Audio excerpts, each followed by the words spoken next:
So while Progressive Soup and Basil Budokat Presents were showered with awards, matter of fact, I got to go up there getting the awards and started a new trend because I had Basil with me as representation and also a utensil with me, and a fork. There you go. And so while I was up at that desk over there getting awards, I was saying to the audience, "What the fork?" And the audience was yelling out, "Fork!"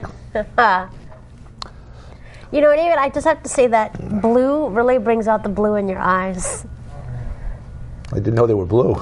How about the gray in my hair brings out the blue in my eyes too? No, it's a good color for you. Okay. Okay, so what were you So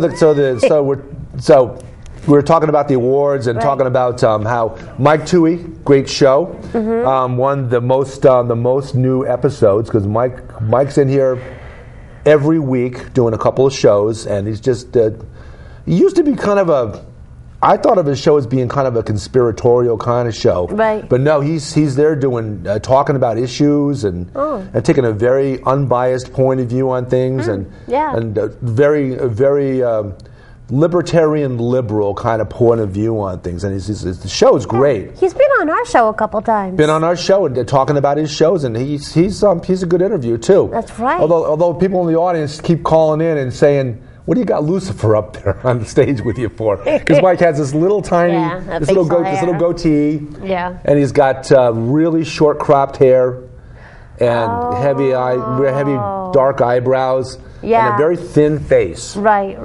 So he looks a little bit like, he does look a little like Lucifer, doesn't he? So Mike won that award, which I think was probably the most prestigious award of the night. He had awards for people that had been on the air for at least 5 years. So Progressive Soup got the 5-year award. Right. And Basil Budokat. Basil's only been on for 3 years. All right. But Basil insists that at one day he's going to catch me. He's going to catch up. Basil Budokat will catch and pass Progressive Soup. And I keep saying the only way that he's going to catch and pass Progressive Soup is if Progressive Soup goes off the air. But then he refers back to that movie, The Interview. Oh, okay. And something about in the interview, something about a stick of gum. Oh, where they're supposed to have this little patch with ricin on one side, and where he's supposed to shake hands with Kim Jong-un when they meet. And the ricin, within 12 hours of being exposed to it, you drop dead. What's ricin? Oh, poison? It's a naturally occurring poison of some kind. RICIN. Okay. So, I don't know. All right. It's a poison. Let's just leave it at that. Okay. So, as it turns out in the movie, they get there, and James Franco has this really goofy looking bag. And in the bag, he's taken the little strip and he's put it into a pack of gum to hide it. Okay. And the first thing that happens when they get to Korea is the general that meets them is going through the bag, finds the thing of gum and says, "Oh, gum," in the mouth. Then he spits it out and says, "That gum sucks." Oh no. And so, needless to say, 12 hours later, they're with this big banquet with Kim Jong-un, and all of a sudden the general starts going, "Oh my God!" and drops dead, and falls over, and another one of the other military guys falls over, and the general, I don't know, he's stunned. He pulls out his gun and accidentally shoots the other guy through the head. which causes Kim Jong-un to be completely. Oh my God! These are people that have been with him his entire life. They're very important people to him. They're very dear people to him. No. So he goes, because of that, he goes crazy and orders a nuclear attack. And I don't want to say any more, but that's your fault. You should have gotten the movie. So get the movie, $5.99. Stream it from YouTube, from a lot of different places. You get it for 48 hours. You can watch it as many times as you want. Kristen and I watched it twice. It's a great movie. We're going to keep talking about it till you actually get the movie and watch it. So anyway, well, apparently, isn't the president or the leader of North Korea married to like a younger woman? I think my stepmom had said she was an ex-pop star. Well, actually. One of his bragging moments to James Franco is something about, I'm not gay and here's proof. And then he uses a word that I'm going to use it in reference to a cat. So don't take me the wrong way. It's got nothing to do with anything other than a cat. Kim Jong-un says, "Pussy!" At which point, a lot of women descend upon him and James Franco and yada, yada, yada. Well, he's not married? No, I don't think so. Oh. Kim Jong-un proves to James Franco that he's not gay, like our reference to Eminem, Marshall Mathers, who during the movie does a fake interview with James Franco on the talk show and comes out as being he calls it homosexual, but you know. So we got these two movies we were talking about off camera. Right. There's The Interview, which we've been talking about on camera. Okay. And there's a movie called The Conversation. Right. And what do these two movies have in common? Pretty much, they have two words in the title. That's pretty much the only thing they have in common. Okay. But in the movie The Conversation, which is like 1970-ish, has Gene Hackman, good actor, Gene Hackman in it. And Gene Hackman's job is he's a spy for corporations and for private individuals. He'll spy, and you want him to spy on somebody, your wife, your husband, whatever. He'll do it for a price. Okay. And the people he's spying on, two young people, one of which is played by Penny Marshall from Laverne and Shirley and Happy Days. And there's another guy, they're having a conversation in an open place, in an open forum, a park-like area. And Gene Hackman has a crew of people. He's got a truck that's got the recording equipment in it, and it's got people with cameras, hidden microphones, directional microphones, recording this conversation from 5 or 6 different angles. And it's not like today where the technology is so much more advanced. This is kind of an old school 1970s technology, so it's not as easy to record conversations.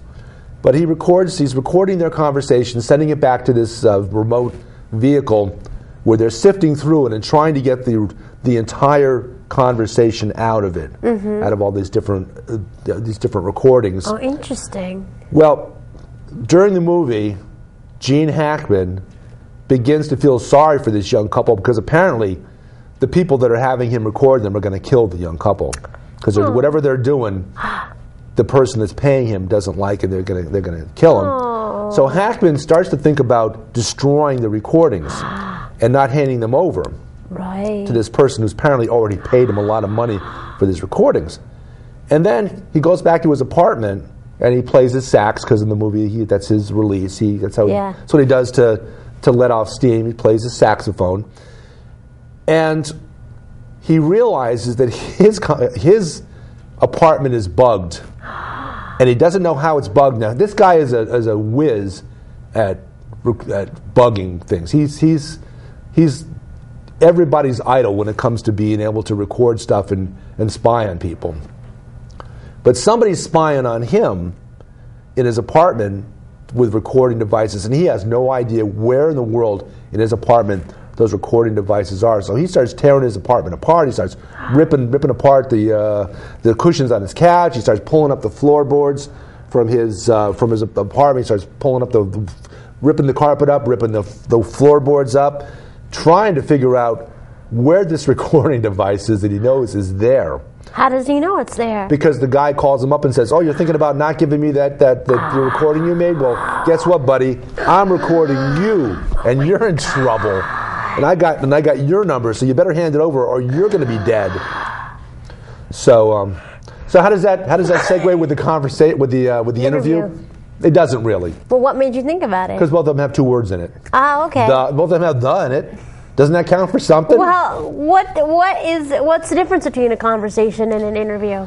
You asked me that, and I'm trying to think about that. What separates a conversation from an interview? Well, an interview is someone asking questions of another person. So it's sort of pre-planned, I guess. And like a certain mayor of Danbury who was always saying to me, "Yeah, he'll come on my show anytime I want to, but he wants to give me the questions in advance that he wants me to ask him." And a little bit like when we had the current governor, Dan Malloy, right, yeah, on Progressive Soup 3 times when he was running for governor. You were here for 2 of those interviews. Right.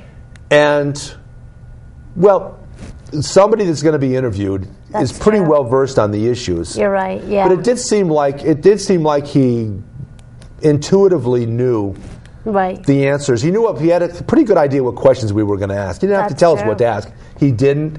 And the interview was totally impromptu. Right, right.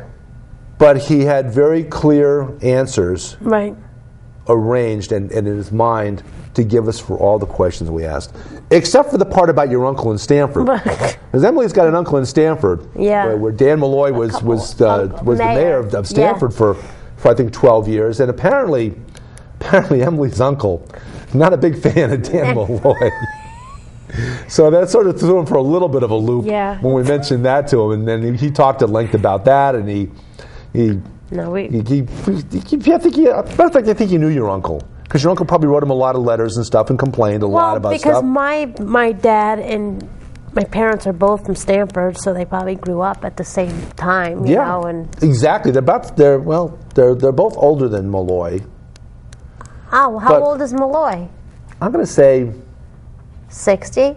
Yeah, I guess he's like 55. Oh, so he's not far removed from your dad or your uncle's age. Yeah, well, your dad's like 65. Well, my dad's 70. My uncle's 61. Okay, so that's about the same age. Probably close to Malloy's age. Because Malloy and I have noted on at some point in the interview that I conceded to him that he was a year younger than me or something like that. Right. I don't know. There's some sort of back and forth about that. So anyway, we had, hey Roberto, you coming back in and joining us? We want to talk about the governor. A few minutes. Yeah, okay. A few minutes. We're going to get Roberto back in here. Here's a guy with apparently 40-foot long fingers. So he can be out here on the stage and doing stuff in the studio at the same time, because he's got these telescopic fingers that go out the door and around the corner to the control board, and he's got mirrors set up so he can see from here to there, and he can do all kinds of stuff and still be here. That's right. Participating in the conversation. Exactly. Or is it an interview? Yeah.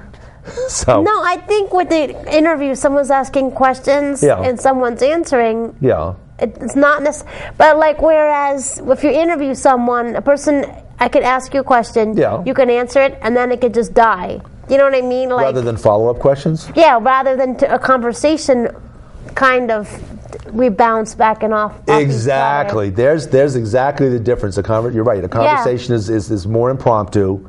You don't know what you're going to talk about necessarily. Yeah. And everybody's, you hear what the other person says to you. Right. And you digest it for a moment, and then you ask a question back. Right, exactly. Okay.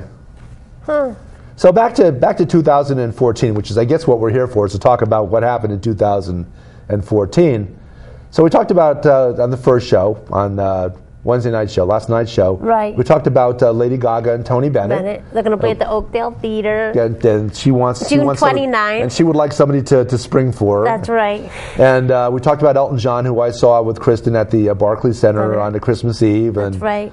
Although we apparently made a couple of factual mistakes when discussing the show, which I swear we actually taped it Christmas Day, even though we made a lot of mistakes about what happened. Right. Elton John did not play Benny and the Jets 800 times in a row. Oh, just once. Somehow I remember. I just had a memory of him playing. That might have been with my son Colby when we were traveling across the desert from Roswell to the Grand Canyon, and we had the cassette, and Colby kept rewinding it and playing Benny the Jets like about 400 times in a row. Did they sing, I guess that's why they call it the blues? Sang that. Okay. Sang one of my favorite songs, which I'd forgotten about, which is from a movie, like a 1970 movie called, I think the movie's name was Friends. Oh. And the song's name was Friends. And it was the song Elton talked about how that was the song that when he and Bernie Taupin, his co-author of all the songs, Elton would do the music and Bernie would do the lyrics, and they would always do them separately, he said. And then they'd bring them together and kind of fit them together. Right. And Elton said that when they got together with and put together the song Friends, that's when Elton knew and Bernie knew they had something very special between the two of them. That they in fact could put together some really fine songs, and history has proven out that they've done some pretty good songs. Wow! But I'm trying to find Friends, and I'm asking around because I'm trying to find the movie Friends. Who's in it? On it's about two kids that are like 14 years old. Oh. That run away to live together. Oh. They run away from their family. They're disgusted with the world. They elope out into the countryside. Oh, it's a boy and a girl. And they find a little cabin out there, and they live out there, and it's about the dynamics of the relationship between these two kids. Because usually when kids are 14 years old, they're not living together with other kids. Right, of course. So it's a great, beautiful, beautiful movie. Huh. And I'm trying to find it. Kristen and I are looking for that we couldn't find it on Hulu. We couldn't find it on. I think it's on Netflix. I think we had to order it on Netflix. So we're going to get that and watch it. But I would recommend that. That's a really good movie. It's got the song "Friends" in it by Elton John. There was a movie called Best Friends with Lonnie Anderson and Burt Reynolds. No, there were apparently there are a lot of movies with the word "friends" in it. Okay. Because we went through this long list of movies. Of course. And apparently, somewhere along the line, there was a TV show by that name.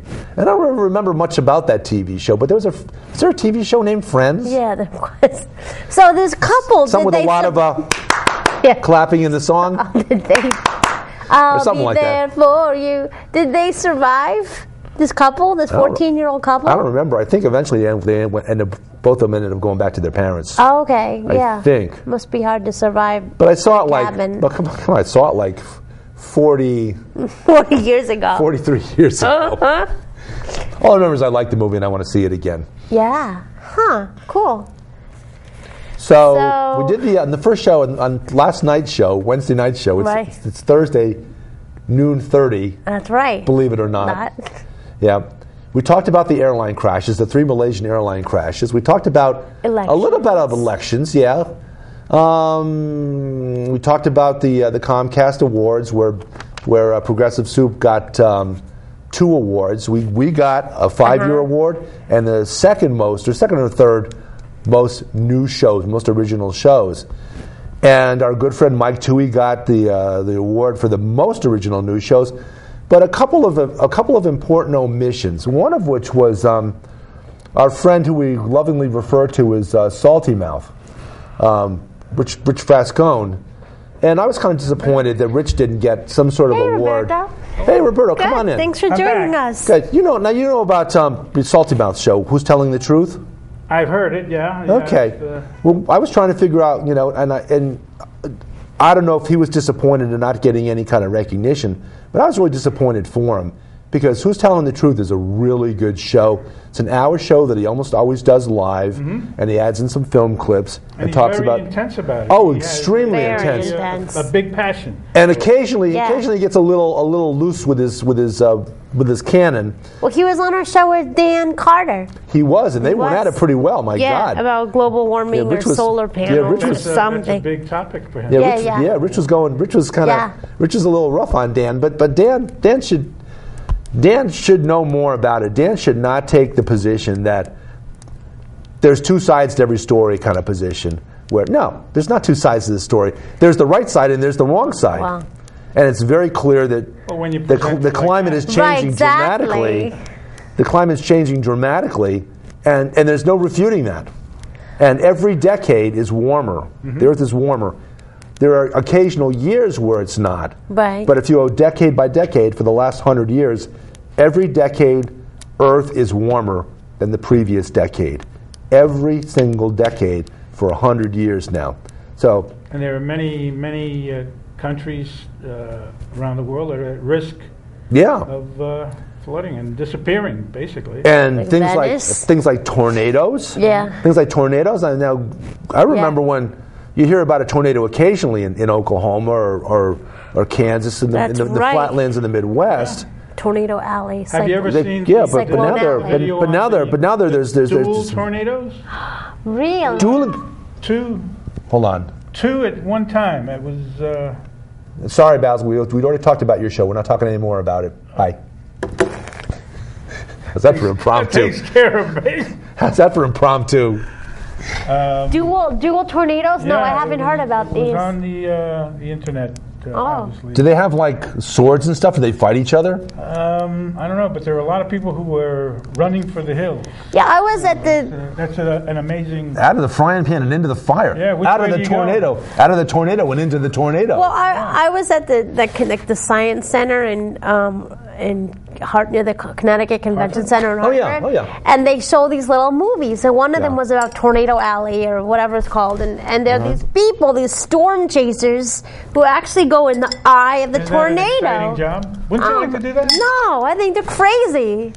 There's a movie about getting that. Sucked up. There's a movie about that, Twister, right? Yeah, Twister. Yeah. Where it's Bill Paxton. Helen Hunt. And Helen Hunt, yeah.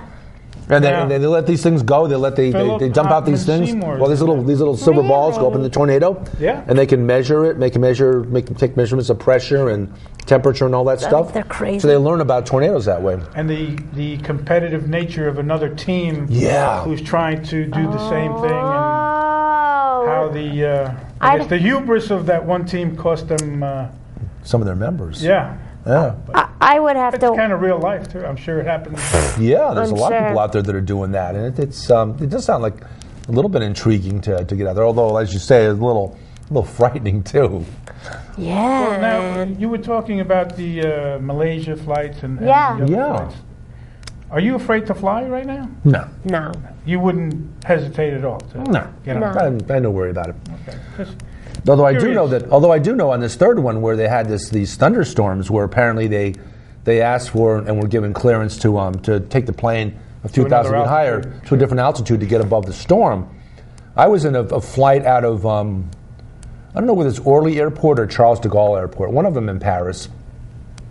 Back in it was the year I was telling you about where they had the 5 minutes. Yeah. Okay.